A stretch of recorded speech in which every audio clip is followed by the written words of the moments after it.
కొంత తెలుగులో చెప్తాను. కొన్ని వర్డ్స్ మటికి ఆ సాఫ్ట్‌వేర్ వర్డ్స్‌ని అక్కడే ఉన్నవి ఉన్నట్లు నేర్చుకోవడానికి ట్రై చేయాలి. ఫ్యూ డేస్ మాత్రమే నేను తెలుగులో క్లాస్ చెప్తాను. ఆ తర్వాత నుండి ఇంకంతా కూడా coming to the English communication ద్వారా మనం ముందరికి మూవ్ అవుదాం.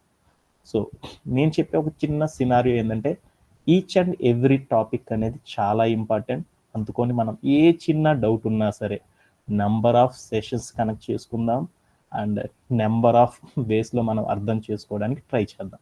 So next today our agenda.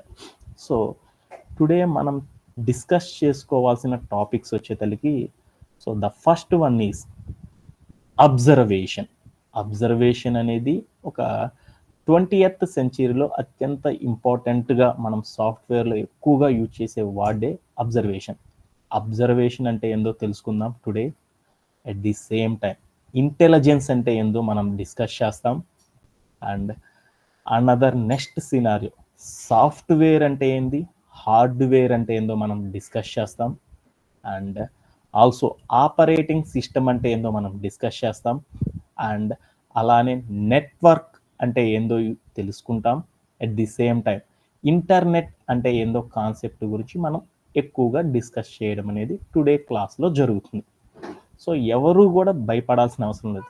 మనం చాలా ఈజీగా యాక్సలరేటెడ్ వేలో నెమ్మదిగా చెప్పుకోవడానికి ట్రై చేద్దాం. ఎందుకంటే మనకి ఎప్పుడైతే బేసిక్స్ అయితే వస్తాయో ఆటోమేటిక్గా తర్వాత కంటెంట్స్ అన్నీ కూడా చాలా ఈజీగా మనం ముందలకి వెళ్ళొచ్చు అనమాట. సో అందుకోసం వాటి గురించి నెమ్మదిగా డిస్కస్ చేసుకుంటాం. సో ఫస్ట్ మనం చెప్పుకున్నాం అబ్జర్వేషన్స్ అంటే ఏందో చూద్దాం అనుకున్నాం. So our first topic is observations. 20th సెంచరీలో మనకి చాలా ఇంపార్టెంట్గా ఉండే ఒక సినారియో ఏదన్నా ఉంది అంటే అది అబ్జర్వేషన్స్ అనేది చాలా ఇంపార్టెంట్.